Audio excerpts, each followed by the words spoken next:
भगवंत भक्तासाठी काय काय करतो, किंबहुना तुका म्हणे त्याचा देव सर्व भार चालवी कामार होऊन या परिस्थितीला तो पोहोचतो. सगळ्या प्रकारच्या भक्ताच्या सेवा करण्याला सिद्ध होतो, कटिबद्ध होतो. किंबहुना नुपेक्षी कदा रामदासाभिमानी, समर्थांनी सांगितल्याप्रमाणे आपल्या दासाची, आपल्या भक्ताची उपेक्षा भगवंत होऊ देत नाही, सगळी काळजी घेतो.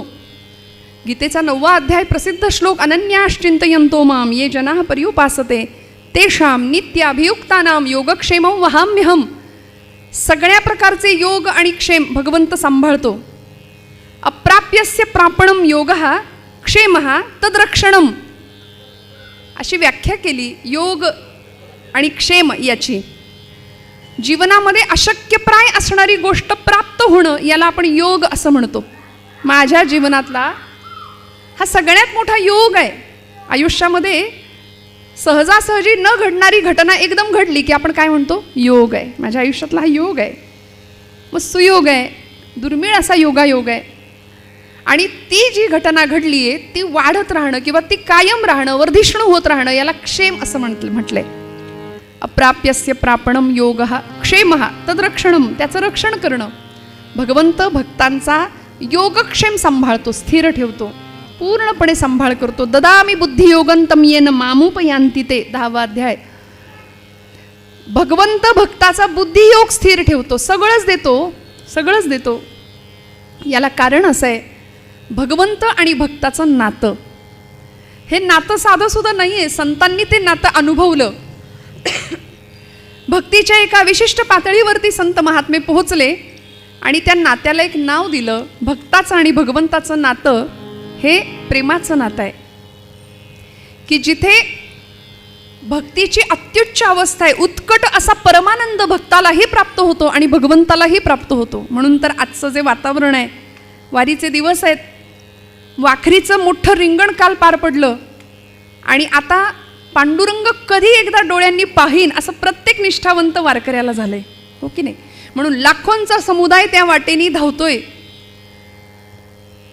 ऊन नाही, वारा नाही, पाऊस नाही, चिखल नाही, काटाकुटा काही नाही. प्रत्येक इष्टापत्तीला किंवा आपत्तीला सामोरं जात जात ही सगळी मंडळी आपली वाट चालतायत, नाम घेत भजन करत. का? ऐसी प्रेमाची ही जाती. तो भगवंत 28 युगांपासून तिष्ठत उभा आहे. भगवंताला एकच नातं माहिती आहे, ऐसी प्रेमाची ही जाती. आणि त्या प्रेमापोटी 28 युगांपासून तिष्ठत उभा आहे. त्याच प्रेमासाठी निर्गुण निराकार असलेलं ब्रह्म सगुण साकार झालं, पुन्हा पुन्हा जन्म घेतला. अंबऋषीसाठी जन्म सोशियेले दुष्ट निर्दाळीले किती एक. अंबरीश राजाचा शाप स्वतःकडे घेतला. काळजी करू नको म्हणाले, तुला गर्भवास सोसावा नाही लागणार, तुझा सगळा शाप मी स्वतःकडे घेतो. दुर्वास ऋषींचा शाप भगवंत स्वतःकडे घेतात आणि म्हणाले मी गर्भवास सोसेन.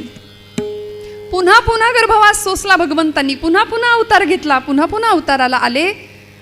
कशा करता? परित्राणाय साधूनाम विनाशाय च दुष्कृताम धर्म संस्थापनार्थाय संभवामी युगे युगे.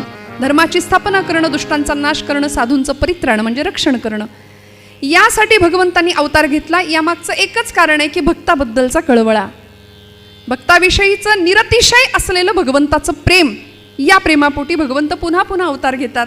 गोकुळामध्ये गायी गुरं सांभाळली, गवळणींच्या घरचं घोटभर ताक आणि एखादा लोण्याचा गोळा मिळावा म्हणून हा अनंत कोट ब्रह्मांडाचा नायक, ज्याच्या घरी 9 लक्ष गायी होत्या, दुधा दह्याच्या नद्या वाहत होत्या, तो भगवंत एखादी गवळण म्हणायची, ए गोविंदा, ए कान्हा, एक पाय नाचिव रे, मग तुला घोटभर ताक देईन, लोण्याचा एखादा गोळा देईन, आणि मग हा ब्रह्मांडाचा नायक नाचून दाखवायचा एका पायावर. तो तसाच आहे ना, नटखट आहे, राहतो सुद्धा उभा तिरकाच. आमचे उत्तरेकडचे संत फार सुंदर सांगतात, हमारे बाके बिहारी थोडे टेढे है. तो उभा सुद्धा सरळ राहत नाही, तो वागतो सुद्धा तसाच. भगवंत म्हणाले, हो मी आहे, वाकडाच आहे, मी मानेत वाकलेला आहे, मी कमरेत वक्र आहे आणि मी पायात सुद्धा वाकडा आहे. माझं वागणं सुद्धा तसं सरळ सरळ नाही आहे, म्हणून मला फॉलो करायला जाऊ नका म्हणतात भगवंत. Don't follow me, only love me. फक्त प्रेम करा माझ्यावरती. मला जर तुम्ही माझं अनुकरण करायला गेलात तर फसाल. कारण उत्तम चोरी कशी करायची, उत्तम खोटं कसं बोलायचं हे सगळं त्याला माहिती आहे. भक्तावरचं प्रेम होतं म्हणून या सगळ्या लीला गोकुळामध्ये केल्या. तेच प्रेम होतं म्हणून तोच भगवंत जी गाई गुरं सांभाळली, यमुनेच्या काठी गाई गुरं सांभाळावी, खेळ खेळावेत आणि त्या आपल्या घरी माघारी परत येत असताना गायींच्या खुरांनी उडालेली जी गोकुळातली धूळ आहे ती धूळ सगळ्या अंगाला फासली गेली म्हणून तो पांढरा दिसायचा घरी येताना. म्हणून पुढच्या अवतारामध्ये त्यांनी रूप धारण केलं पांडुरंग. पांडुर आहे अंग ज्याचे असा तो पांडुरंग. आपण म्हणू दिसायला तर तो सावळा आहे, मग पांडुरंग कसा काय? कारण त्यांनी 6ही विकारांना आत वळवलंय म्हणून तो सावळा आहे. किंबहुना सगळ्या विकारांवर आपली सुद्धा सत्ता कशी असावी हे सांगणार आहे तो, म्हणून तो सावळा आहे बरं. आणि ते सावळं परब्रह्म विटेवर उभं आहे भक्ताच्या प्रेमासाठी, पुंडलिकाच्या प्रेमासाठी, त्याच्या आईवडिलांच्या भक्तीसाठी भगवंत उभा आहे. अनेक अवतारांमध्ये त्यांनी सगळ्या लीला केल्या. जो भगवंत प्रेमासाठी आसुसलेला आहे. तुकोबरायांचा अभंग आहे, थोर प्रेमाचा भुकेला हाची दुष्काळ तयाला. खरं सांगू का, ज्या ज्या भक्तांनी भगवंतावर निरतिशय प्रेम केलं आणि आजचा काळ जर आपण पाहिला तर भगवंतावर अनन्य भावाने प्रेम करणारी मंडळी नाहीयेत. मी नेहमी एक विधान करते, भक्तीच्या प्रांतात आम्ही फार लबाडी करतो, आमच्या सोयीचा परमार्थ आपण करतो. जमेल तसं कीर्तनाला येताय का, नको म्हणले आज मूड नाही, बसलेलं उठवत नाही, उचलेलं बसवत नाही, अशी अवस्था. मग का बरं नाही म्हणाले, आज काय वेळच नाही. आज सगळ्यात खोटं वाक्य आहे जगातलं, मला वेळ नाही आहे की नाही, खरं सांगा हो म्हणा. सगळ्यात खोटं वाक्य आहे, पण आम्ही पटकन बोलून जातो, मला वेळच नाही कीर्तनाला यायला. का हो? कारण भक्ती प्रेम नाही आहे. प्रज्ञाचक्षु संतश्रेष्ठ गुलाबराव महाराज मधुराद्वैत संप्रदायाचे अर्ध्वर्यू प्रेमभक्ती पराभक्तीची उत्कट अशी व्याख्या संत महाराजांनी मांडली. काय प्रेम करावं भगवंतावरती? कृष्ण पत्नी या स्वरूपामध्ये भगवंताशी नातं जोडलं. ज्ञानेश कन्या म्हणून पुरुषदेह असून सुद्धा स्त्री भावाने भक्ती केली. प्रेमाची अतिशय सुंदर अवस्था गुलाबराव महाराजांनी स्वतः अनुभवली. राधेचं प्रेम, मीरेचं प्रेम आपण पाहतो भगवंताच्या वरती. काय प्रेम असावं? भगवंतांनी सुद्धा तितकाच प्रेमाचा वर्षाव आपल्या भक्तावरती करावा. किती करावा हो? या गवळणींना सोडून ज्यावेळी भगवंत जात होता ना गोकुळातनं, अक्रूर न्यायला आले आणि अक्रूरांचा रथ जसा नंदबाबांच्या वाड्याच्या समोर येऊन उभा राहिला तशा सगळ्या गवळणी आल्या यशोदेला की हा का आलाय, आणि हा नावासारखाच आहे, अक्रूर. क्रूर आहे म्हणाले, हा आमच्या कृष्णाला घेऊन जायला आला ना. गवळण म्हणती यशोदेला कोठे गे सावळा. गवळण म्हणती कोठे गे सावळा. कारथ शृंगारीचे अंगणी मिळाल्या गवळणी. म्हणून म्हणतात इतकं पाणी वाहिलं डोळ्यातलं की वृंदावनामध्ये यमुनेचं पाणी सुद्धा खारट आहे. इतकं प्रेम भगवंतावरती करावं, इतकं प्रेम. नद्या वाहिल्या अश्रूंच्या आणि भगवंतांनीही तेवढंच प्रेम दिलं. तेवढंच प्रेम या गोपींवर गवळणींवर करावं प्रत्येक अवतारामध्ये. पंत महाराज म्हणाले भगवंतांचा अवतारच त्यासाठी आहे, भक्ताचा पूर्ण तोपरी सांभाळ करण्याकरता. ऐसी प्रेमाची ही जाती करी स्वार्था विण प्रीती. काय स्वार्थ आहे हो? भगवंताला असं वाटतं एखादा नामदेव माझ्याकडे यावा, एखादी जनाबाई माझ्यासाठी यावी, तिष्ठत माझ्यासाठी उभी राहावी, माझ्याशी तिने भांडावं, मला जेवण भरवावं, नव्हे त्यांच्या कीर्तनात मी नाचावं, असं त्यांना वाटत नसेल का हो? थोर प्रेमाचा भुकेला, आज भुकेला येतो त्या गोष्टीसाठी. पण मी म्हटलं तसं आमचा अध्यात्म, आमचा परमार्थ हा आमच्या सोयीचा असतो. शिवस्तुतीतला सगळ्यात शेवटचा श्लोक आहे बघा. शास्त्राभ्यास नको, श्रुती पढू नको, तीर्थासी जाऊ नको, योगाभ्यास नको, व्रते मख नको, तीर्थे तपेती नको, काळाचे भय मानसी धरू नको, दुष्टांसी शंकू नको, ज्याची या स्मरणे पतित तरती, तो शंभू सोडू नको. नमः पार्वती पते हर हर हर. असा श्लोक बघा ना, आमच्या सोयीचा अध्यात्म आहे. परवा एका कीर्तनात हा श्लोक मी म्हटले एक गृहस्थ येऊन भेटले, म्हणाले ताई तो श्लोक लिहून देता का? म्हटलं कुठला? नाही म्हणाले तो नाही का तो. म्हटलं बरेच श्लोक मी म्हटले, त्यातला नेमका कुठला लिहून देऊ? ज्याच्यामध्ये हे करू नको, ते करू नको, ते करू नको असं म्हटलंय ना, तो श्लोक लिहून द्या म्हणाले मला. ब्रह्मचैतन्य गोंदवलेकर महाराजांचं वाक्य फार भारी आहे. महाराज म्हणतात की आमचा परमार्थ हा जगाला दाखवण्याकरता फार असतो. आपला परमार्थ हा जगाला जितका कमी दिसेल ना तेवढा तो आपल्यासाठी फायदेशीर आहे. लोक काय म्हणतील याचा विचार करून आम्ही जो परमार्थ करतो, त्यापेक्षा माझा भगवंत काय म्हणेल, त्याला काय वाटेल याचा विचार करून जर आम्ही अध्यात्म किंवा परमार्थ केला ना, तर तो भगवंताला जास्त प्रिय ठरेल. कारण तो आमच्या प्रेमाचा भुकेला आहे. ऐसी प्रेमाची ही जाती करी स्वार्था विण प्रीती. काय केलं हो त्याने? आपुलेपणा खर्ची घाली, आपुल्या दासा ते सांभाळी. किती सांभाळलं, किती प्रेम करावं भगवंतांनी आपल्या भक्तावरती. सर्वस्वपणाला लावलं. द्रौपदीनी हाक मारल्या मारल्या भगवंत भोजनाला बसलेले असायचे.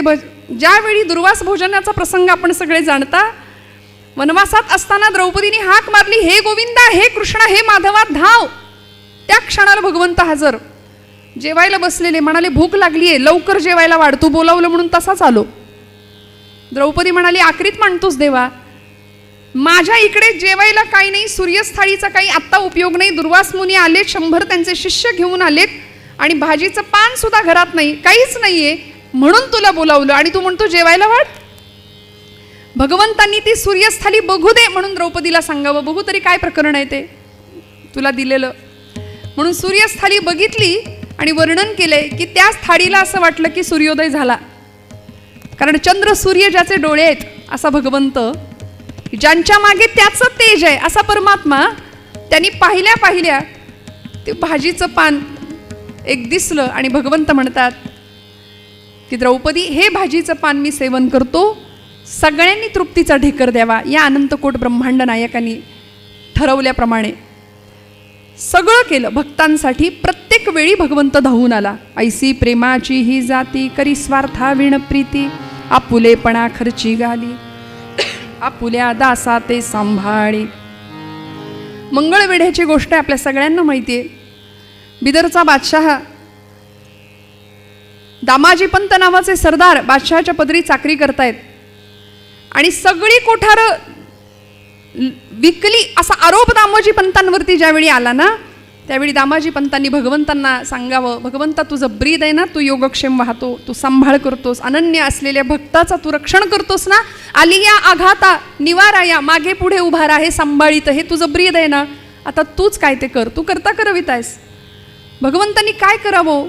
ज्यावेळी धरणं पाठवलं, पकड वॉरंट, शिपाई आले न्यायला, बेड्या घातल्या हातामध्ये, दामाजी पंत निघाले आणि जात असताना नित्य नियमाचा कार्यक्रम, नित्य नियम असलेला भगवद्गीता वाचायला घेतली, ज्ञानेश्वरी वाचायला घेतली आणि 9व्या अध्यायातली ती ओवी डोळ्यांनी वाचली, अनन्याश्चिंत तो श्लोक वाचला. भगवंत भक्ताचा सांभाळ करतो याची उपरती आली आणि तिथं बरोबर एक पोचपावती मिळाली बरं दामाजी पंतांना, की तुम्ही पाठवलेल्या विठू महाराणी सगळं दाम भरलंय, तुम्ही निर्दोष आहात, माघारी गेलात तरी चालेल. हत्तीच्या पायदळी देणार होते, पण नाही. एवढं पाहिलं आणि विचार करतायत, कोण विठू, कोण महार? विठू विठू विठ्ठल विठ्ठल, माझा विठ्ठल तर नसेल ना? म्हणाले हो हो, माझा विठ्ठलच, माझ्या विठ्ठलानेच मला न्याय मिळण्याकरता हे सगळं केलेलं आहे. आणि त्या भगवंतांनी काय करावं? बादशाच्या समोर उभा राहिला आणि जोहार माईबाप जोहार प्रार्थना करावी. जोहार घातला बादशाह समोर. परजे मंदी भुकेचा वाढला लयकार, म्हणून शान दामाजी पंत ठाणदार. दामाजी पंतांनी जी कोठारं विकली ना, त्याचं दाम घेऊन आलोय म्हणाले. एवढीशी ती थैली आणली होती, ती पोतडी आणली होती. बघू म्हणाले, मोजून दाखव. आणि जी थैली खाली सोडली तसं खळखळा ओतिल्या बघ. जय जय रघुवीर समर्थ. भगवंत भक्तासाठी काय काय करतो श्रोते हो. सगळ्या प्रकारच्या सेवा भक्ताच्या भगवंतांनी कराव्यात. याला कारण एकच आहे, भक्त आणि भगवंतांचं असलेलं नातं. ऐसी प्रेमाची ही जाती करी स्वार्थाविण प्रीती. निर्गुणाचा सगुण झाला, निर्गुण निराकार असलेलं ब्रह्म तुमच्या माझ्याकरता भक्तांच्याकरता सगुण साकार, आणि त्याच सगुणाची उपासना करून समर्थ म्हणतात सगुणाचे नि आधारे निर्गुण पाविजे निर्धारे. ती सगुण भक्ती सगळा भक्त संप्रदाय, आपला वारकरी संप्रदाय, भागवत संप्रदाय करतोय, म्हणून तर त्या सगुणाला पाहण्याकरता आज समुदाय सगळा धावतोय. या वाटेवरून आज वारीचे दिवस आहेत म्हणून बोलते, या वाटेवरून जाणारा प्रत्येक वारकरी निष्ठावंत आहे. त्याच्या मनामध्ये फक्त ध्येय एकच आहे, पांडुरंगाला पाहणं. अविश्रांत मेहनत करत चालू आहे, अनेक प्रतिकूलतेचा सामना करत ती वाट तो चालतोय. किती चालायचंय, किती अंतर चालायचंय ठरलेलं आहे, कुठे मुक्काम करायचंय, किती वेळ विसावा घ्यायचा आहे हेही ठरलेलं आहे. प्रचंड जिद्दीने हा प्रवास चालू आहे. आणि आता उद्या आषाढीच्या दिवशी बरोबर पांडुरंग परमात्मा या सगळ्यांना दर्शन देणार, भेटणार भगवंत. पण या वाटेवरती मनामध्ये एकदाही शंका कुशंका आली नाही की खरंच देव आहे का, देव भेटेल का. अहो मुखदर्शन सुद्धा अनेकांना मिळत नाही, नगर प्रदक्षिणा करून माघारी यावं लागतं, चंद्रभागेचं स्नान करून माघारी यावं लागतं. पण तरी सुद्धा 36 तास त्या रांगेमध्ये उभी राहणारी सुद्धा माणसं आहेत. पण मनामध्ये शंकेला वाव नाही, कुशंकेला वाव नाही. आम्ही मात्र प्रचंड आयुष्यामध्ये शंका कुशंका घेत राहतो. दिवसभर आम्ही उपवास करतो, संध्याकाळी मनात विचार येतो देव आहे की नाही. उपास वाया नको जायला. संशयात्मा विनश्यती असं भगवान गोपालकृष्ण गीतेत सांगतात. फार संशय आम्ही घेतो ना, आणि ज्यांनी संशय किंवा ज्यांनी शंका घेतल्या ना भगवंतांच्या अस्तित्वावरती, त्यांचं नुकसान झालंय. हा इतिहास आहे आपला, हा इतिहास आहे. शंका का घ्यायची हो. ज्ञानेश्वर एक आहेत की दोन आहेत याच्यावर लोकांनी चर्चा केल्या. म्हणाले ज्ञानेश्वर वेगळे आणि ज्ञानदेव वेगळे. रेड्यामुखी वेद बोलवणारे ज्ञानेश्वर वेगळे आणि काव्य करणारे, वाङ्मय निर्माण करणारे ज्ञानदेव वेगळे. यांच्या बुद्धीचं काय करायचं असा कधी कधी प्रश्न पडतो. तुकोबारायांचं वैकुंठ गमन लोकांनी चर्चेत आणलं. महाराजांचा खून झाला की महाराज खरंच वैकुंठाला गेले यावरही चर्चा केल्या. आपण सगळे बऱ्यापैकी आपल्या लोकांना 1972 साल आठवत असेल. खरं तर आम्ही त्या काळी नव्हतो, पण आपल्यापैकी काही मंडळी त्या घटनेचे साक्षीदार आहेत. घेतली ना हो शंका माऊलींच्या समाधीविषयी. संजीवन समाधी हा काय प्रकार आहे, नेमकं काय आहे, असं जिवंतपणी जाता येतं का, असे शंका निर्माण झाल्या. म्हणून अंधश्रद्धा समितीची मंडळी गेली. 250 ते 300 माणसांनी भरलेला ट्रक पुण्याहून आळंदीला गेला. त्यावेळी असलेले सोनोपंत मामा दांडेकर आणि शास्त्रज्ञ शुक्ल या सगळ्यांनी अशी चर्चा केली की माऊली बघून घेतील, माऊली बघून घेतील, आपण का विचार करायचा. म्हणून मामांनी सांगितलं होतं की आम्ही सांगतो तेवढं एक करा आणि मग समाधीला हात लावा. 3 प्रकारचे मीटर या समाधीपासून 6 फूट अंतरावरती 3ही दिशेला ठेवले गेले आणि रीडिंग घेतलं गेलं की नेमकं काय आहे, ते स्पंदन, ते चैतन्य आणि ती अनुभूती या सगळ्या नास्तिक मंडळींनी घेतली. मीटरवरचा काटा हलत होता, रीडिंग दाखवत होता आणि मग कळालं की काय चैतन्य असू शकतं, काय समाधी अवस्थेला गेलेली ही विभूती असेल. त्याच्यापैकी निम्म्याच्या वर फॉरेनर्स होते. त्यांनी नंतर आळंदीची वारी सुरू केली महिन्याला, हा विषय वेगळा. आता पंढरीच्या वारीत सुद्धा फॉरेनर्स जास्त असतात. मला सांगा ना, त्याच माऊलींना आज कडकडून मिठी मारतो निष्ठावंत भक्त, माझी माऊली म्हणून डोळ्यात अश्रू ढाळतो, आसव ढाळतो. आता इथे शंका घ्यायचं काय कारण आहे. इथे फक्त प्रेम हवं. संतांनी भगवंतांना तेच दिलं, फक्त प्रेम, निष्काम प्रेम, निर्लेप प्रेम, निरामय, निर्मळ, स्वच्छ, जिथे कुठलाही सकामतेचा भाव नाही. आणि असं प्रेम हृदयात साकार झालं की भगवंत प्रकट होतो. तो वेळ नाही लावत. प्रेमसूत्र दोरी महाराजांचा अभंग आहे तुकोबरायांचा, नेतो तिकडे जातो हरी. अशा दोरीने, प्रेमाच्या सूत्राने भगवंताला बांधलं की भगवंत नेतो तिकडे जातो. जात होता की नाही जनाबाईंच्या मागे मागे.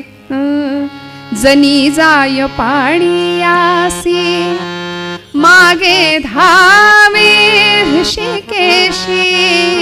जनी जाय पाणीयासी मागे धावे ऋषिकेशी. जनी जाय पाणी. मागे मागे मागे मागे धावत तिची वेणी फणी करावी, तिच्या शेण्या थापून द्याव्यात, तिच्या बरोबर दळण दळायला बसावं. दोघांनी ओव्या गाव्यात. कबीरांचे शेले विणावेत, सगळं करावं सजन कसा याला मांस सुद्धा विकू लागावं, सगळं करावं भगवंतांनी. नेतो तिकडे जातो हरी, का बांधलं प्रेमपाशामध्ये.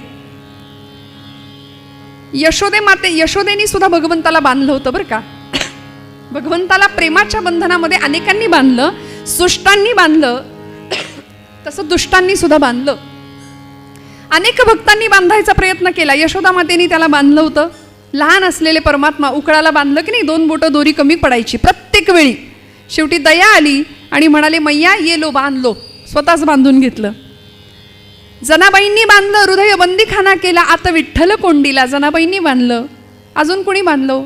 दुर्जनांनी बांधायचा प्रयत्न केला. हस्तिनापूरला शिष्टाई करता गेलेले भगवंत दरबारात उभे आहेत आणि दुर्योधनांनी बांधायचा प्रयत्न केला होता. गेले का हो बांधले? नाही गेले बांधले. का? भगवंत फक्त प्रेमाने बांधला जातो. म्हणून तर त्याच प्रेमासाठी आज कैवल्य साम्राज्याचा धनी माऊलींची पालखी पादुका त्या मार्गाने धावतात आणि त्यांच्या छत्रछायेखाली लाखोंचा समुदाय, कुठल्याही म्हणजे नियोजन इतकं जबरदस्त आहे. मित्र असं म्हणते जगातल्या कुठल्याही इव्हेंट मॅनेजमेंट कंपनीला हे कोडं उलगडणार नाही. कोण करतंय हे सगळं नियोजन? प्रचंड शिस्त आणि प्रचंड सुंदर आनंदामध्ये ही परंपरा अव्याहतपणे चालू आहे शेकडो वर्षांपासून. याला एकच कारण आहे, ऐसी प्रेमाची ही जाती करी स्वार्थाविण प्रीती, निर्गुणाचा सगुण झाला पंत भजनी रंगला. ऐसी प्रेमाची ही जाती करी स्वार्थाविण प्रीती. भगवान गोपाल कृष्ण पश्चिम सागरामध्ये सोन्याची द्वारका नगरी वसवली. द्वारकेचं ऐश्वर्य आपण सगळे जाणता. समुद्रात वसवली सुवर्णाची नगरी. आणि या नगरीमध्ये भगवंतांचं वास्तव्य असताना एकदा भगवंत हस्तिनापूरला आले. शांतिदूत या सदरामध्ये बरं का. जगातला पहिला शांतिदूत भगवान गोपालकृष्ण. युद्ध होऊ नये म्हणून प्रयत्न करायला आले होते. त्यानंतर अनेक शांतिदूत आले आणि गेले, पण युद्ध काही व्हायची थांबली नाहीत, लढाया झाल्या. पण भगवंत पहिले शांतिदूत दुर्योधनासमोर उभे आहेत दरबारात आणि समजावून सांगतायत, दुर्योधना अरे वेड्या, पांडवांना काही नको रे, 5 गावं मावतील एवढी जमीन दे आणि रिकामा हो. कशाला सर्वनाश ओढवून घेता? कारण कुरुक्षेत्रावर हा होणारा नरसंहार हा साधा सुद्धा नसेल, हे धर्मयुद्ध असेल. टाळता आलं तर टाळूया ना, नको रे हट्ट करू. पांडवांना 5 गावं मावतील एवढी जमीन दे आणि रिकामा हो. दुर्योधन अहंकारी होता. दुर्योधन म्हणतो, कृष्णा तू वरून जसा काळा आहेस तसा आतूनही काळाच आहेस. सगळं माहिती आहे रे तुझं मला. पांडवांचा पक्षपाती आहेस तू. अरे चल, पांडवांना 5 गावच काय सुईच्या टोकावर मावेल एवढी जमीन सुद्धा मिळू देणार नाही. जा, काय करायचं ते कर म्हणा. आणि अशा वेळी भगवंत म्हणतात, ठीक आहे स्वतःच्या कर्मानी मरा आता. निघाले भगवंत, द्वारकेमध्ये आले आणि द्वारकेतली रम्य पहाटेची वेळ बरं का. शयनागारामध्ये भगवंत आपल्या मंचकावर पहुडलेत. मंद शीतल सुगंधयुक्त वारा वाहतोय द्वारकेमध्ये. पहाटेची वेळ. अलीकडच्या मंडळींना ही वेळ आणि हा अनुभव माहितीच नाही आता. म्हणजे आपण सगळे मोठे आहात, आपल्याबद्दल नाही सांगत, पण आमच्या पिढीला, नवीन पिढीला किंवा आमच्याही पेक्षा, कारण सगळे सूर्यवंशी आहोत आता आपण. कधी पहाट होते, ब्रह्ममुहूर्त नेमकं कशाला म्हणायचं, काय असतं नेमकं ते, असं सांगावं लागेल आता विस्तार करून फोड करून. अशी वेळ आली. कारण रात्रभर उशाशी एक डबा ठेवलेला असतो आपण, मोबाईल नावाचं यंत्र असतं. सगळ्यांनाच व्यसन लागलंय की नाही त्याचं, फक्त लहानांना नाही, सगळ्यांनाच आहे. मी कधी कधी गमतीने म्हणते, आमच्या महिला वर्गाचं दूध उतू जातं त्यामुळेच. रोज मोबाईल असतो हातात, चॅटिंग असतं काहीतरी.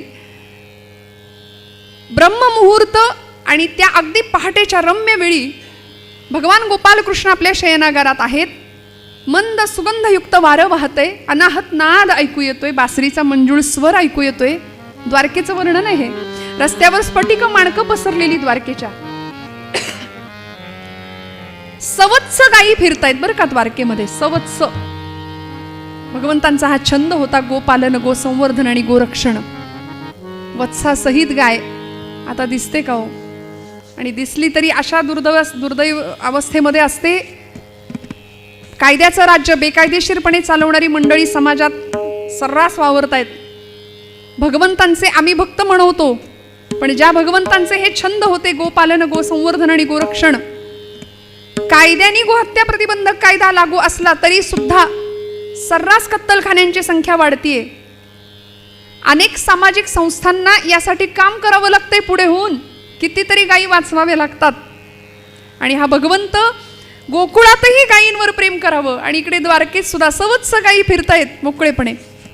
आणि अशा त्या पहाटेच्या वेळी एक क्षत्रिय त्या द्वारकेमध्ये हजर झाला. रथात बसला होता. वाऱ्याच्या वेगाने रथ द्वारकेच्या दिशेने येत होता.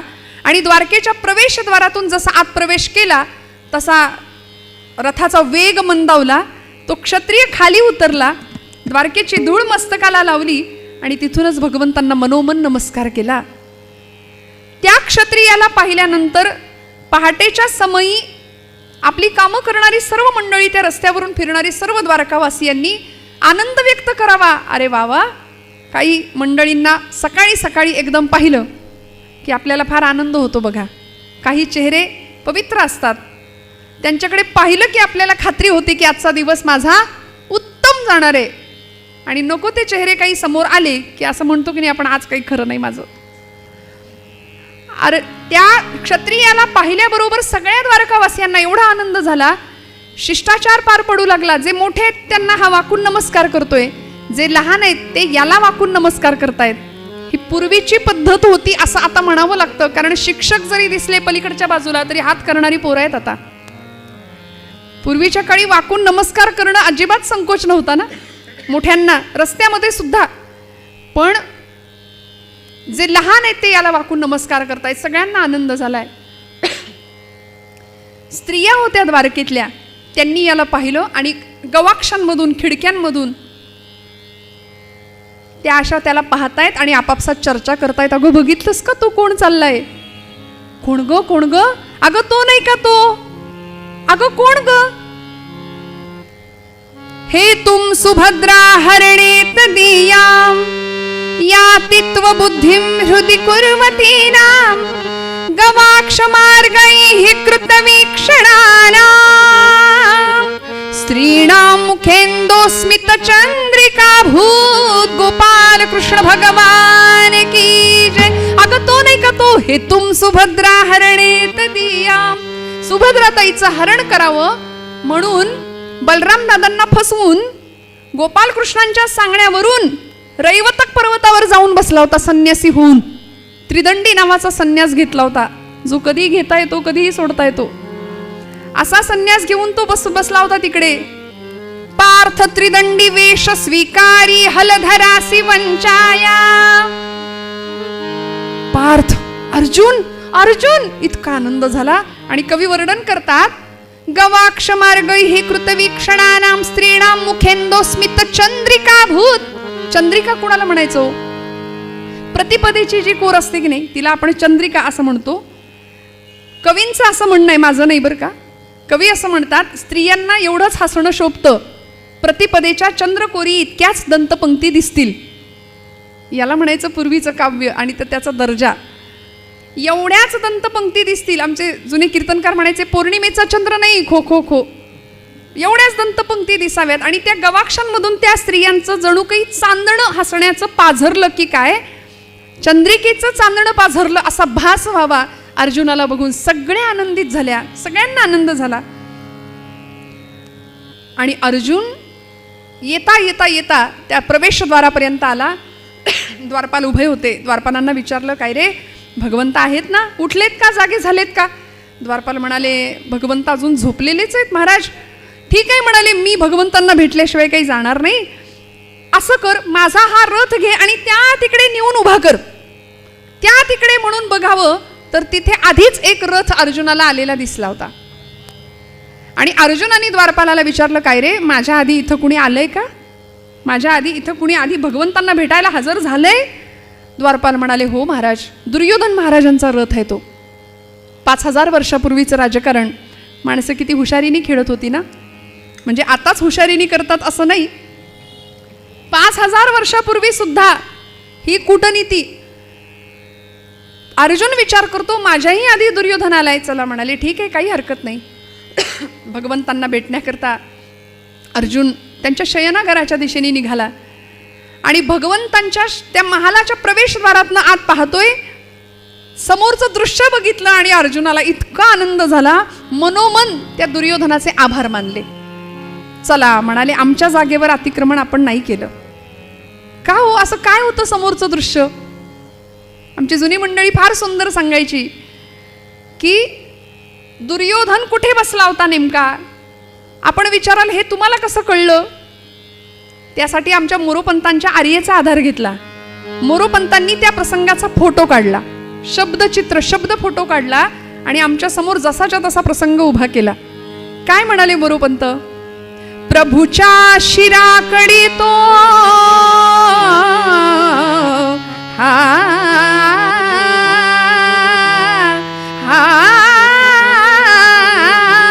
प्रभूच्या शिराकडे तो स्वमहत्वास्तव बसे अकवी मानी. होईल काय हंस, होईल काय हंस, ब्रह्म्याच्या बैसला बकविमानी.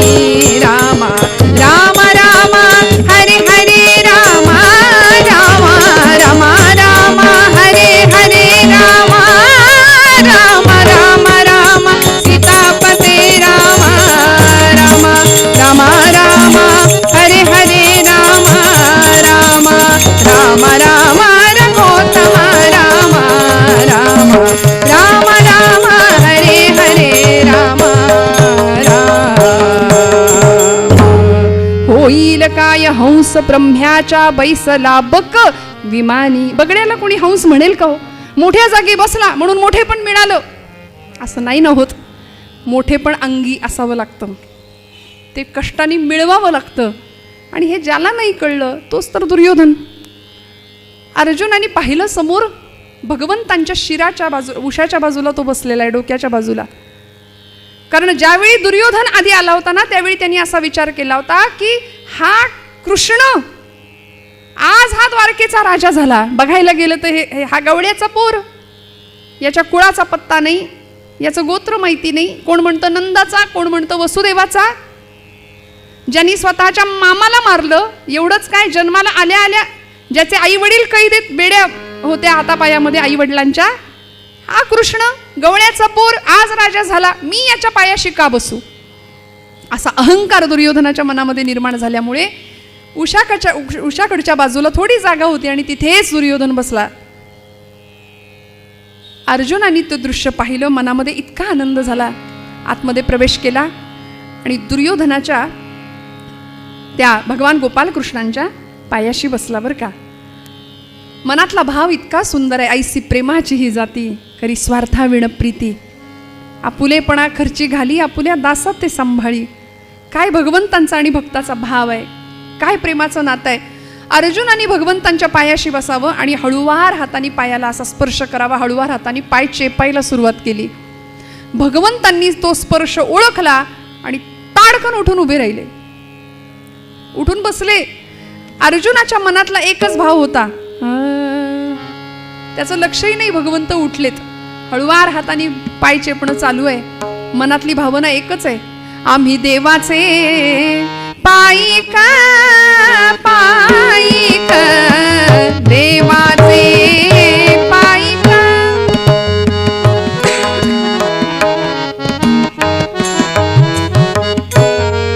पायिक देवाचे पायिक, पायिक आम्ही देवाचे पायिक.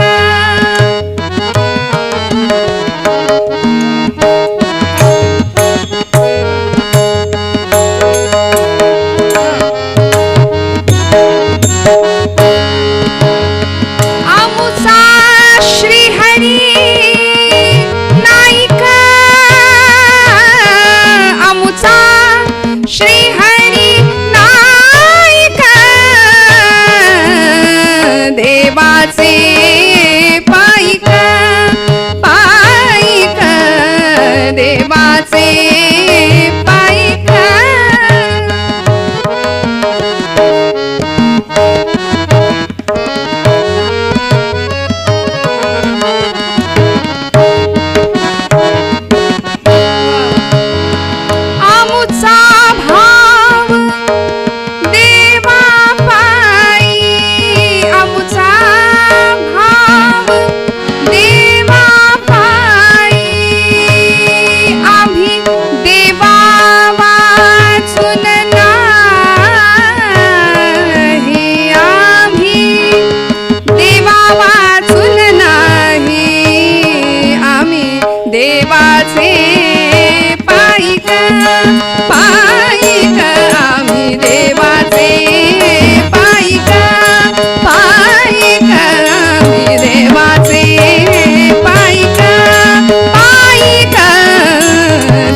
सुंदर भाव आहे अर्जुनाच्या मनामध्ये, आम्ही देवाचे पाईक, आमुचा भाव देवा पायी, आम्ही देवा वाचून नाही, फक्त प्रेमाचं नातं आहे भगवंताशी, निष्काम भक्ती आहे. मी म्हणते सध्या मिशनपेक्षा कमिशनला जास्त महत्त्व आम्ही देतो ना, पण निष्काम भाव आहे, निष्काम भक्ती आहे. हळुवार हाताने पायाला स्पर्श केला, भगवंतांनी तो स्पर्श ओळखला, उठून बसले. आणि आता दृश्य असं आहे की जो उशिरा आलाय तो समोर भगवंतांच्या, आणि जो आधी आला होता तो असा मागे. आणि आपण चौकशी आधी समोरच्याच माणसाची करतो. नैसर्गिकपणे भगवंत त्याला विचारतायत, अर्जुना अरे केव्हा आलास? वेड्या, मला सांगायचं नाही का? मी असा झोपून राहिलो, तू आलास, कसं बरं दिसतं का बघ बरं. अरे आता मी गृहस्थाश्रमी आहे, काहीतरी आमचं कर्तव्य आहे. तू आल्यानंतर अतिथीचा सन्मान करणं, सेवा करणं. तू पाहुणा म्हणून आलास खरं, पण आधी सांगितलं असतंस तर तुझ्या स्वागताची काहीतरी तयारी केली असती, काहीतरी तयारी केली असती, पूर्वतयारी. आता हा तू असा आलास आणि मी झोपून राहिलो, बरं नाही दिसत. बरं ठीक आहे अर्जुना, सगळं ठीक आहे ना पार्था? आमची कुंती आत्या, युधिष्ठिर दादा, भीम दादा, नकुल, सहदेव सगळे आनंदात आहेत ना? आमची द्रौपदी ताई सगळे खुशाल आहेत ना? भगवंत आपले विचारतायत. अर्जुन हो देवा, हो सगळं छान आहे, सगळं छान आहे असं सांगतोय. आणि इकडे मागे लालबुंद चेहरा, तळपायाची आग मस्तकाला पोचते. लोक याला कृष्ण म्हणतात, द्वारकेचा राजा म्हणतात, द्वारकाधीश म्हणतात. याला एवढं साधं कळू नये की जो आधी आलाय त्याची चौकशी आधी करावी, जो नंतर आलाय त्याच्याकडे नंतर बघावं.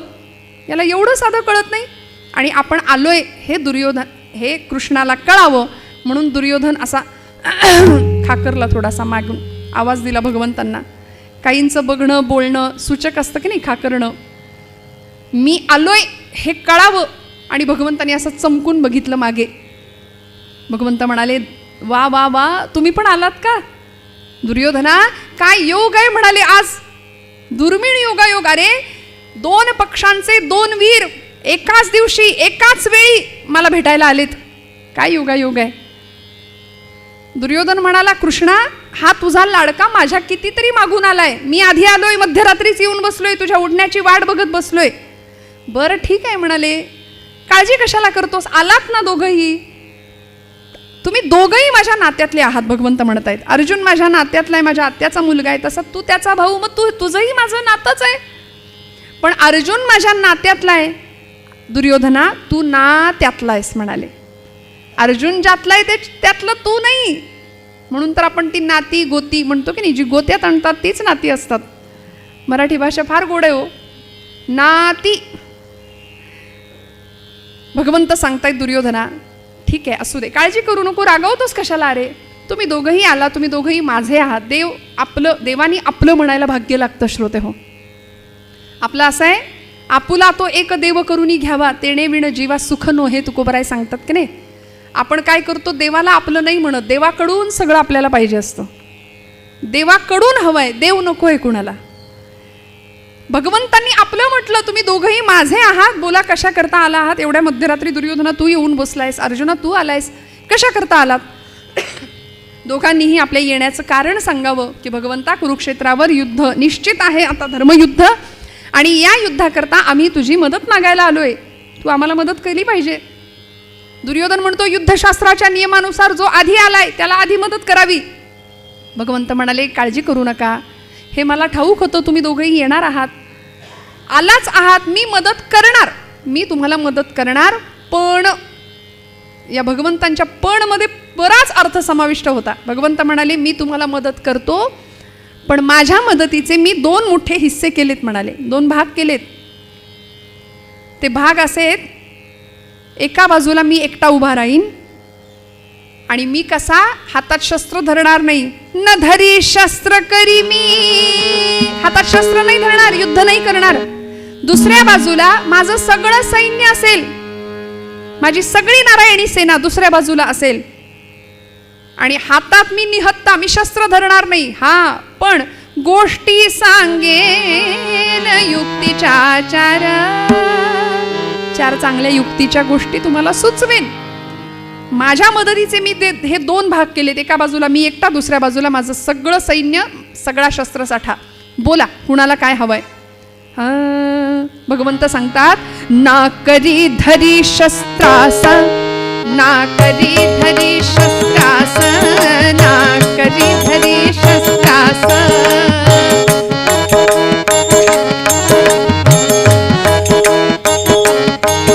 ना करी धरी शस्त्रास, करणार नाही युद्धास यापुढे, करणार नाही युद्धास यापुढे, यापुढे.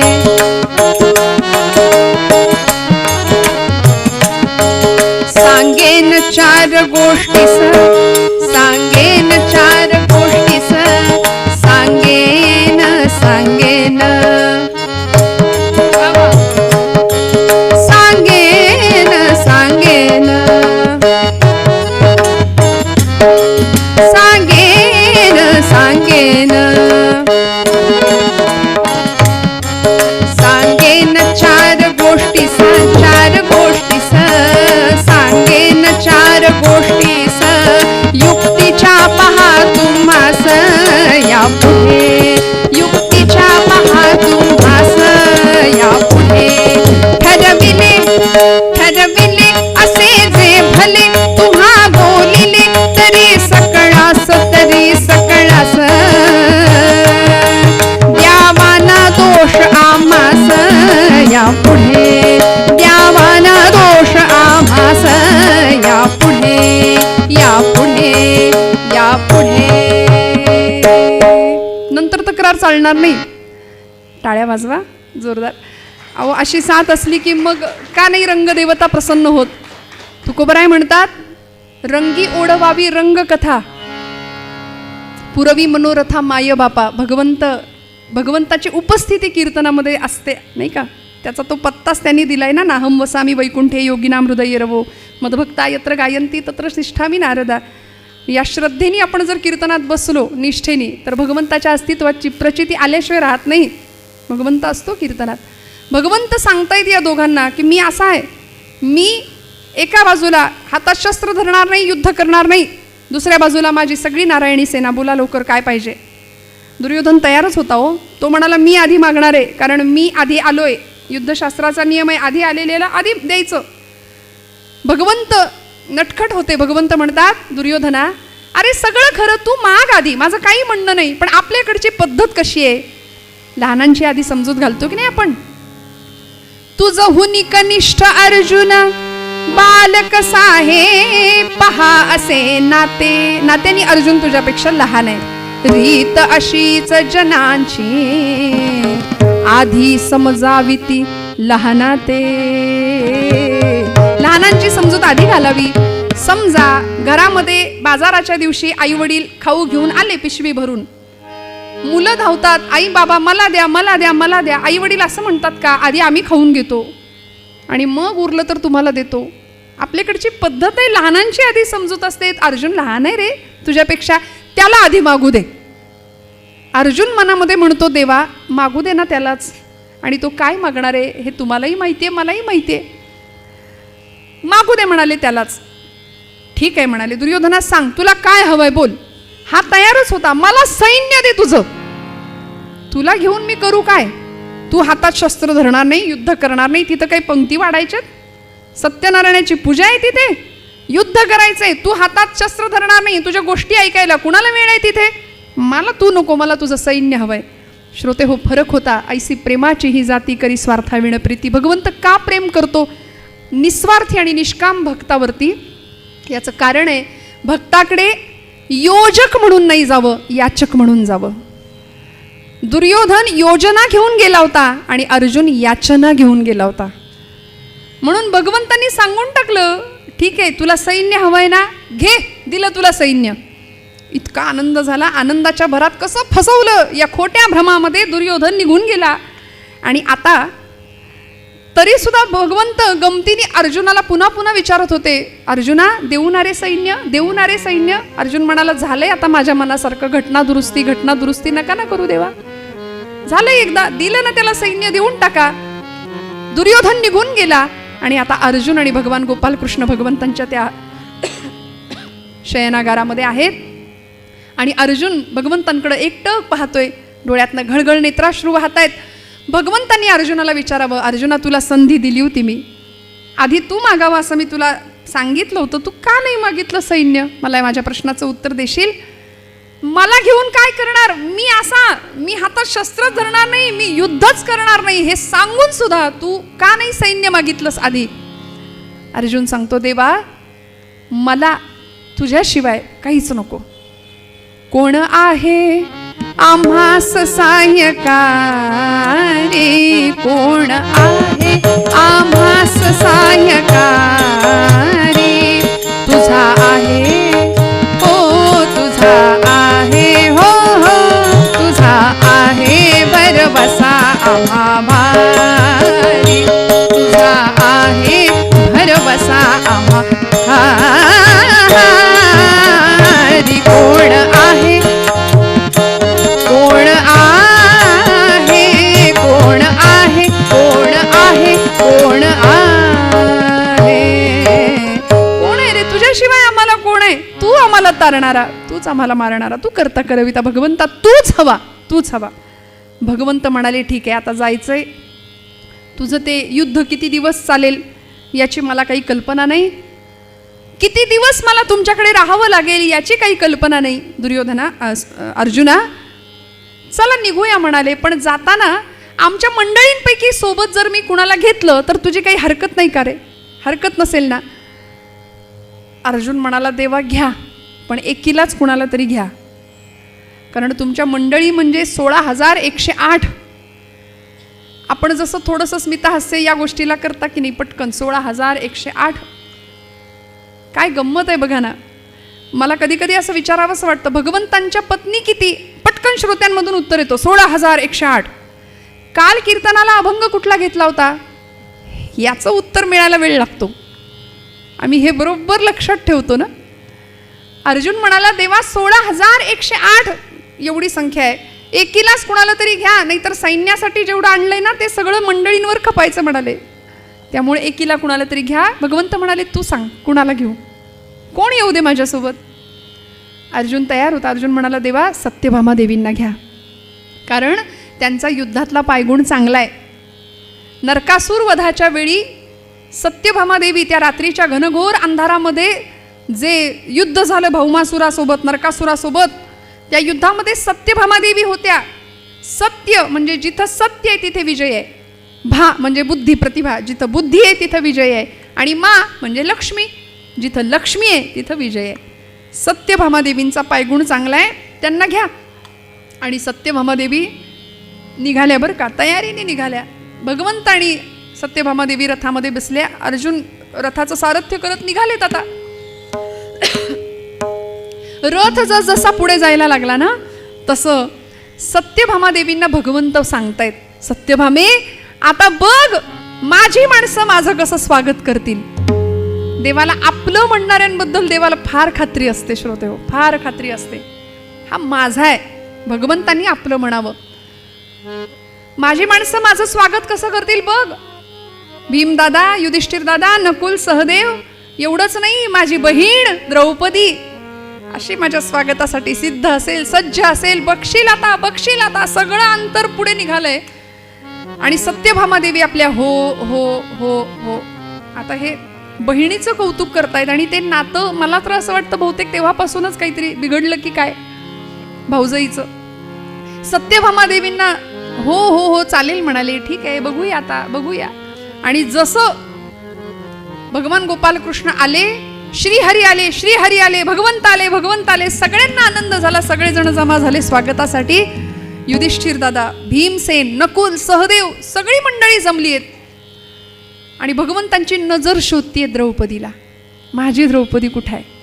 माझी द्रौपदी, माझी बहीण कुठे आहे? माझी द्रौपदी. आता सत्यभामा देवी बोलल्या, म्हणाल्या इतका वेळ माझी बहीण माझी बहीण माझी बहीण जीव ओळून टाकायचं चाललं होतं ना, चला म्हणाले इथं कुणी नाही तुमचं स्वागत करणार. सारखं आपलं माझं माझी बहीण जीव ओवाळून टाकलाय. बहीण म्हणे दादा दादा, ओवाळणी व्यवस्थित पोहोचते की नाही तोपर्यंतच. कुठपर्यंत? काही नाही इथं तुमचं कोणी स्वागत करायला, चला म्हणाले माघारी. भगवंत म्हणतायत नाही सत्यभामे थांब थांब, माझी द्रौपदी आली पाहिजे, तिने माझं स्वागत केलं पाहिजे, तिने माझं औक्षण केलं पाहिजे. कुठं आहे द्रौपदी? सगळ्यांना विचारलं. कासावीस झाले भगवंत. देवभक्तासाठी व्याकुळ होतो. म्हणून भगवंत म्हणतात ना, माझ्याकडे माझ्या 2 गोष्टी आहेत, माझी भक्ती आणि दुसरी गोष्ट आहे माझी माया. भक्तांनी काय हवं ते मागावं. भक्तांनी विचारावं, देवा नेमका फरक काय आहे रे दोघांमध्ये, भक्तीमध्ये आणि मायेमध्ये नेमका फरक काय? भगवंत म्हणतात, तुम्ही जर माया मागितली ना तर माझी माया तुम्हाला नाचवेल, आणि तुम्ही जर माझी भक्ती मागितली तर तुम्ही केलेल्या भक्तीमध्ये मी नाचेन. भगवंत नाचतो भक्तीमध्ये. थोर प्रेमाचा भुकेला हाची दुष्काळ तयाला. या प्रेमाचीच कमतरता भगवंतांना होती. द्रौपदीसाठी कासावीस झालेले भगवंत तिष्ठत उभेत. नाही द्रौपदी समोर आली पाहिजे, द्रौपदी समोर आली पाहिजे. युधिष्ठिराला सांगितलं, दादा द्रौपदीला घेऊन या. चौकशी केली. द्रौपदी कुठे बसली होती? क्रोधागारात बसली होती, केशसंभार असा सोडून. पूर्वीच्या काळी असं असायचं बरं का श्रोते हो. राग आला की बसायचं एक ठिकाण, कोपगृह किंवा क्रोधागार असं त्याला म्हणायचं. राग आला की तिकडे जाऊन बसायचं. किती छान ना, म्हणजे किती मस्त असेल. आपल्याला कल्पना करून सुद्धा किती छान वाटतंय. राग आला की तिकडे त्या खोलीत जाऊन बसायचं. म्हणाले आता कुठे आहे ते? आता गरजच नाही म्हणली, सगळं घरच झालंय क्रोधागार. सगळं घर क्रोधागार झालंय, वेगळ्या जागेची गरजच नाही.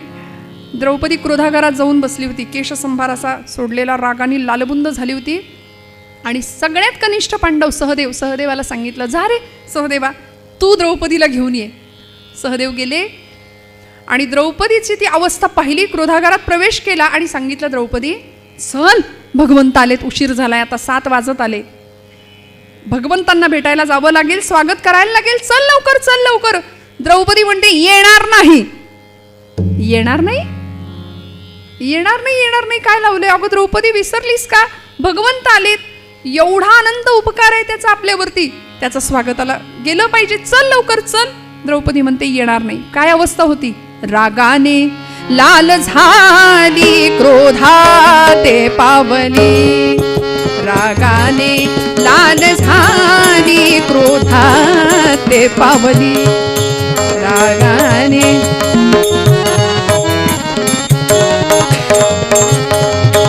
रागाने रागाने रागाने लाल झाली, क्रोधाते पावली. सैन्याते देवोनिया, सैन्याते देवोनिया, सैन्याते देवोनिया, सैन्याते देवोनिया, काय नीती राखिली. रागाने लाल झाली, क्रोधाते पावली. रागाने लाल झाली, क्रोधाते पावली. क्रोधाते पावली, क्रोधाते पावली. प्रचंड रागावलेली द्रौपदी, लालबुंद झालेली. येणार नाही म्हणाले, काय करायचं ते करा. का का म्हणून काय विचारता? माझा भाऊ म्हणून इतकं प्रेम केलं, जीव वाळून टाकला त्याच्यावरती. मला म्हणाला होता, मला शब्द दिला होता, द्रौपदी वेळ येऊ दे, सगळं सैन्य घेऊन तुझ्या पक्षात येऊन उभा राहतो. आणि आता सगळं सैन्य देऊन बसला दुर्योधनाला, रिकाम्या हातांनी माझ्याकडे आला. काय त्याचा उपयोग? येणार नाही, जन्मात त्याचं तोंड पाहणार नाही. द्रौपदीची प्रतिज्ञा, जन्मात त्याचं तोंडच नाही पाहणार म्हणाली.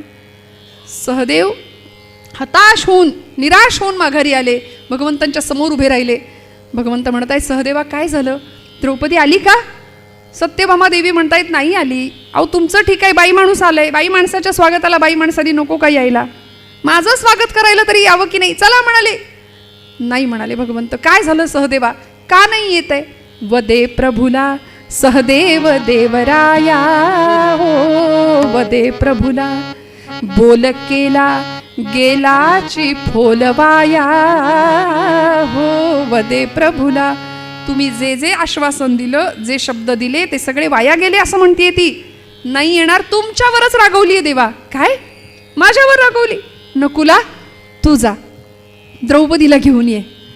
नकुलाने जावं, त्यांच्याही बाबतीत तेच घडावं. द्रौपदी काही यायला तयार नाही, येणार नाही म्हणाली, येणार नाही. जसं सहदेव नकुलांकडून द्रौपदी यायला तयार नाही, तसं अर्जुन गालातल्या गालात एका बाजूला कोपऱ्यात उभं राहून हसायला लागले बरं. आणि अर्जुनांचं हसणं बघून भगवंत विचारतायत, अर्जुना वेळ काय, काळ काय, परिस्थिती काय, माझी बहीण माझ्यावर रुसली आणि तू हसतोस गालातल्या गालात, तुला वाटत नाही काही? अर्जुन म्हणाला, देवा हसू नाही तर काय करू? बायकोला आणता येत नाही, उठ म्हटलं की उठ, बस म्हटलं की बस. हा, आली पाहिजे द्रौपदी, असं वजन पाहिजे म्हणाले. भगवंत म्हणाले, ओ वजनदार तुम्ही जा आणि तुम्हीच घेऊन या बरं द्रौपदीला, बघूया येते का तुमच्याकडून. अर्जुन दान दान दान दान पावलं आपटत त्या क्रोधागाराच्या दिशेने आणि तार सप्तकात वरच्या टिपेच्या सुरातच विचारला, द्रौपदी चाल. द्रौपदी म्हणते, येणार नाही. ती ठामच होती, येणार नाही येणार नाही काय लावलंय. भगवंत येऊन उभे राहिले दारात, त्यांचं स्वागत करायला तू येणार नाही म्हणतेस, विसरलीस?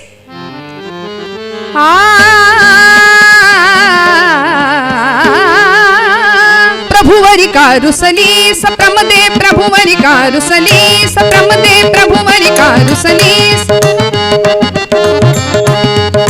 द्रौपदी चाल. द्रौपदी म्हणते, येणार नाही. अगं द्रौपदी विसरलीस आतापर्यंत त्यांनी केलेले उपकार? विसरलीस? कृतज्ञ झालीस द्रौपदी, लवकर उठ चल. द्रौपदी म्हणते, येणार नाही. प्रभुवरी कारुसलीस प्रमदे, प्रभुवरी कारुसलीस प्रमदे, प्रभुवरी कारुसलीस. भेटाया तो आला सदनी, भेटाया तो आला सदनी, प्रभुवरी कारुसलीस प्रमदे, प्रभुवरी कारुसलीस प्रमदे, प्रभुवरी कारुसलीस. भेटाया तो आला सदनी, पुरविली वस्त्रे सभेत जाने.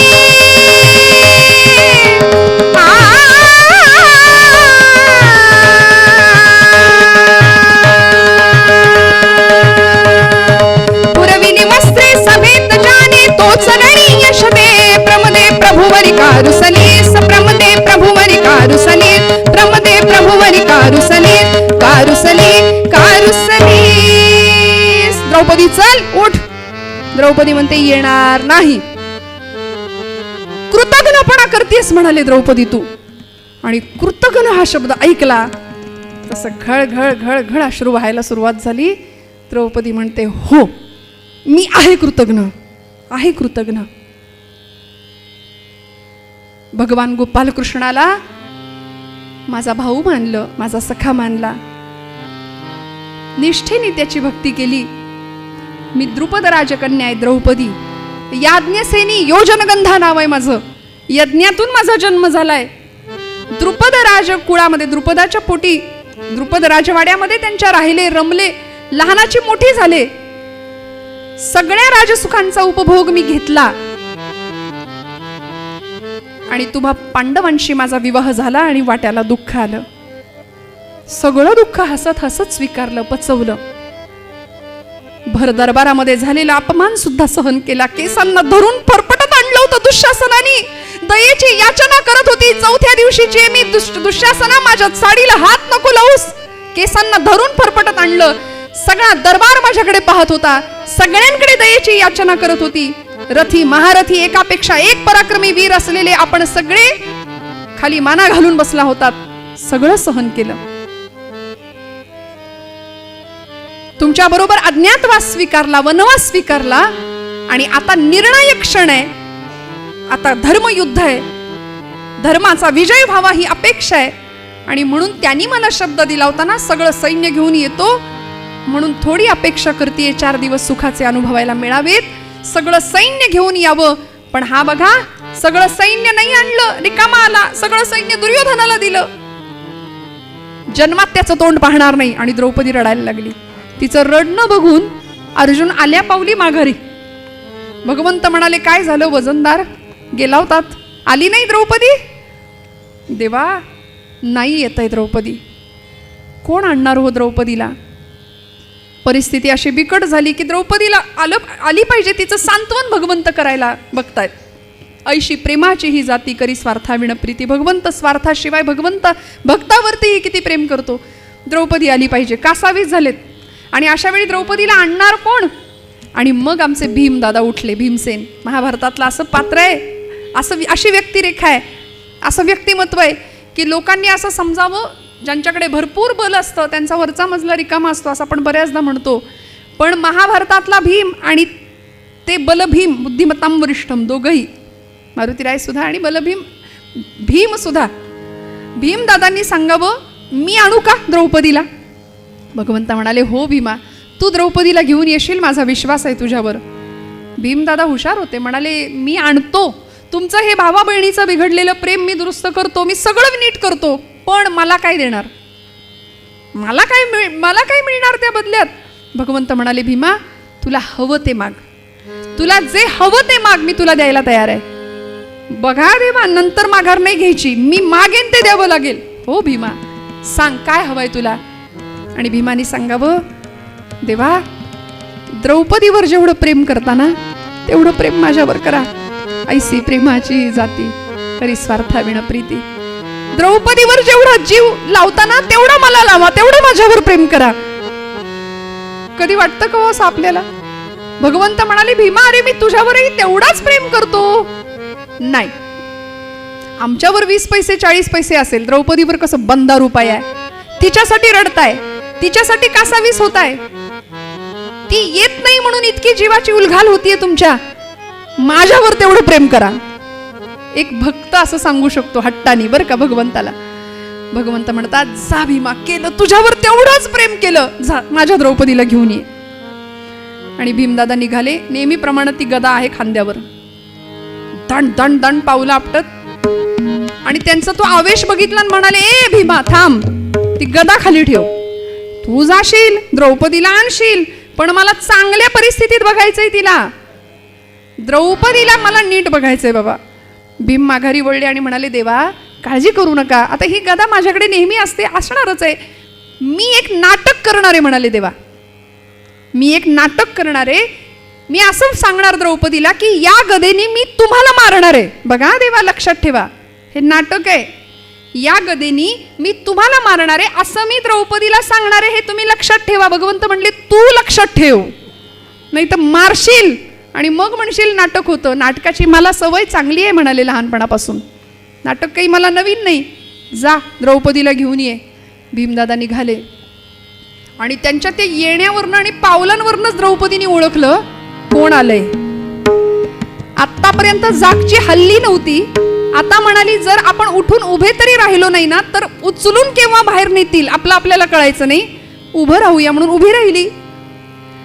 आणि कानावर शब्द पडले द्रौपदी बरं केलंस म्हणाले, जन्मात त्याचं तोंड पाहणार नाहीस ना, नाहीतरी आहेच काय पाहण्यासारखं, वरून काळा तसा आतून काळा. सगळं सैन्य देऊन बसला दुर्योधनाला, रिकामे हात हलवत इकडे आलाय, न धरी शस्त्र करी मी वगैरे सांगतोय, गोष्टी सांगेन युक्तीच्या चार, काय उपयोग आहे. बरं केलंस द्रौपदी, जन्मात त्याचं तोंड पाहणार नाही, मी पण नाही पाहणार. द्रौपदी म्हणते आतापर्यंतचे आलेले सगळे आणि हे आपल्या पक्षातले हे दिसत आहेत बहुतेक. पण भीमदादा भगवान गोपाल कृष्णांची निंदा करतायत तेही सहन होईना. काळजात चरकन वेदना झाली आणि भीमांना अजून अवसान चढलं. माघारी फिरली द्रौपदी आणि म्हणाली काय म्हणालात, जन्मात त्याचं तोंड पाहणार नाही.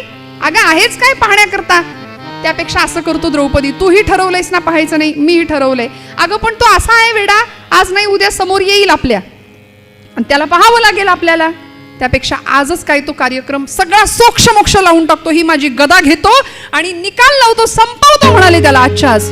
असं म्हटले आणि द्रौपदीच्या काळजात चरकन वेदना झाली. धावली द्रौपदी भीमांच्या दिशेने, पाय धरले, कृष्णाला मारू नका, माझ्या कृष्णाला मारू नका. अजून अवसान चढलो, कारण द्रौपदीला बाहेर आणायचं होतं. भीम पुढे चालतायत, द्रौपदी मागे मागे मागे मागे येते आणि सगळं लक्ष मागे, येते की नाही, काही नाही म्हणाले, आज मारतोच, आज संपवतोच कृष्णाला. आणि असं करता करता अजून अवसान चढत गेलं भीमांचं. द्रौपदीला आणलं, द्रौपदी सांगते मारू नका, कृष्णाला मारू नका, कसाही असला तरी माझा भाऊ आहे तो, कसाही असला तरी माझा भाऊ आहे, मी माझं म्हटलंय त्याला, गोविंद आहे, माधव आहे, ऋषिकेश आहे, त्याला मारू नका. भीमांनी सांगावं नको ना मारू. काय अवस्था आहे द्रौपदीची, मेरे प्रभू से तू मनल रोरी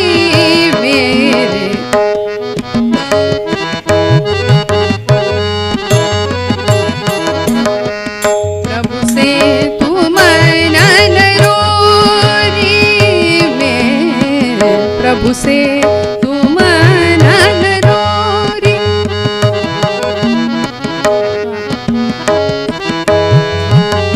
लरो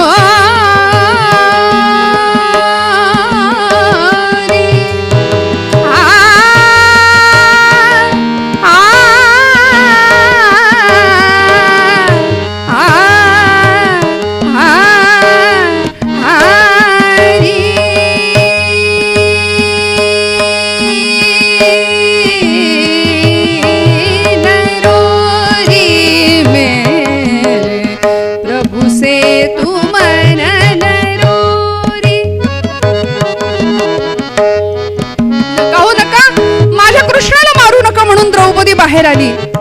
भीमदादांनी सांगावं मारू नको ना द्रौपदी, मारू नको ना त्याला. मग त्याचे पाय धर आणि तुझ्यामुळे त्याच्यावर गदा उगारेन असं म्हटलं म्हणून माझे पाय धर. द्रौपदीने क्षमा मागावी, भगवंतांच्या समोर जावं आणि भगवंतांनी सांगावं द्रौपदी अगं वेडी की खोळी तू, सगळं सैन्य दुर्योधनाला दिलं, सगळं सैन्य दुर्योधनाला दिलं, रिकामी हाताने आलो याच्यासाठीच रागावलीस ना. पण वेडे विसरलीस माझं प्रेम तुम्हा पांडवांवरती आहे. मी धर्माच्या बाजूने आहे, धर्माचा विजय व्हावा ही माझीही इच्छा आहे, त्यासाठीच तर माझा अवतार आहे. आणि माझी नारायणी सेना दुर्योधनाकडे जरी असली तरी ती माझी आहे. माझ्या शब्दाबाहेर कसं असेल सगळा व्यवहार माझ्या परवानगीनेच होणार आहे. म्हणून युद्धात उद्या काय घडणार आहे सगळं आधी कळत होतं. त्यामुळे काळजी करू नको, आपलाच विजय होणार आहे. द्रौपदीचं सांत्वन या प्रसंगामध्ये भगवंतांनी केलं. ऐसी प्रेमाची ही जाती करी लाभाविण प्रीती. पंत महाराज हाच आशय मूळ पदामध्ये आपल्याला सांगतात.